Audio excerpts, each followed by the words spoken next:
वंदे मातरम दोस्तों, स्वागत है आपका फिर से एक नए सवाल के साथ। आज का हमारा सवाल है यहाँ पर गुणन और भाग का समृद्ध गुण। गुणन को हम इंग्लिश में मल्टीप्लिकेशन भी कहते हैं। अब देखिए यहाँ पर क्या है, 0 गुना 4।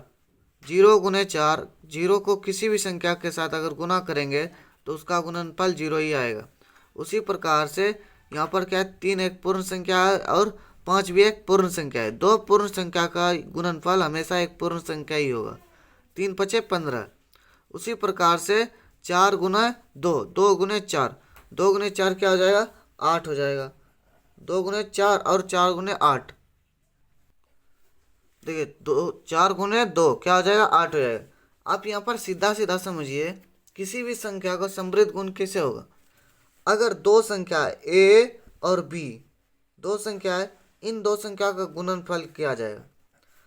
अगर ए के जगह बी को रख देंगे और बी के जगह पर ए को रख देंगे तो दोनों परिस्थिति में संख्या समान होना चाहिए, तभी वो समृद्ध गुण कहलाएगा, अन्यथा वो समृद्ध गुण नहीं कहलाएगा। उसी प्रकार से देखिए इस संख्या को हम कैसे लिख सकते हैं, 4 गुने 2 के रूप में लिख सकते हैं, तो गुणनफल क्या आ जाएगा, 8 ही आएगा। उसी प्रकार से 5 गुने 3 करेंगे, 5 गुने 3 करेंगे तो हमारा क्या हो जाएगा, गुणनफल 15 ही हो जाएगा। उसी प्रकार से जिसे 0 गुना 4 किया गया है, अब क्या करेंगे, 4 गुना 0 करेंगे तो हमारा गुणनफल समान ही आएगा। तो हम यहाँ पर लिख सकते हैं अतः दो पूर्ण संख्याओं का गुणनफल, दो पूर्ण संख्याओं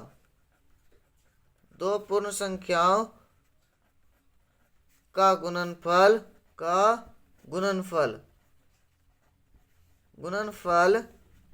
एक पूर्ण संख्या हुआ, गुणनफल एक समृद्ध गुण कहलाएगा। एक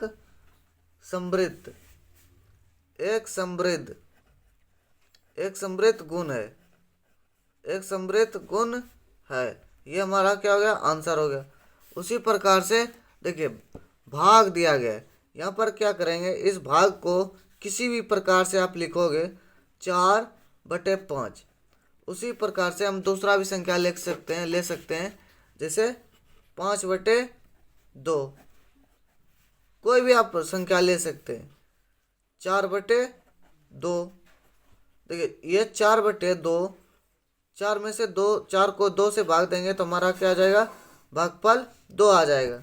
उसी प्रकार से अगर 5 में से 2 से भाग देंगे तो 2.5 आएगा, जो कि एक पूर्ण संख्या के अंतर्गत नहीं आता है। उसी प्रकार से इन संख्याओं में भी भाग देंगे तो पूर्ण संख्याओं के अंतर्गत नहीं आएगा, क्योंकि पूर्ण संख्या के अंतर्गत भी नहीं आएगा। और फिर हम क्या करेंगे, इस संख्या को 2/5 के रूप में लिखेंगे तो क्या यह संख्या बराबर होगा। आप यहाँ सीधा सीधा समझ सकते हैं, ए और बी दो संख्या है, ए में बी से भाग देंगे, फिर क्या करेंगे, बी से ए में ए को भाग देंगे बी से, फिर क्या करेंगे, उसी बी में ए से भाग देंगे, तो कभी भी वो बराबर नहीं होगा। तो इसका मतलब ये है कि दो पूर्ण संख्या लिख सकते हैं, अतः दो पूर्ण संख्या एक समृद्ध नहीं है। दो पूर्ण संख्याओं का भाग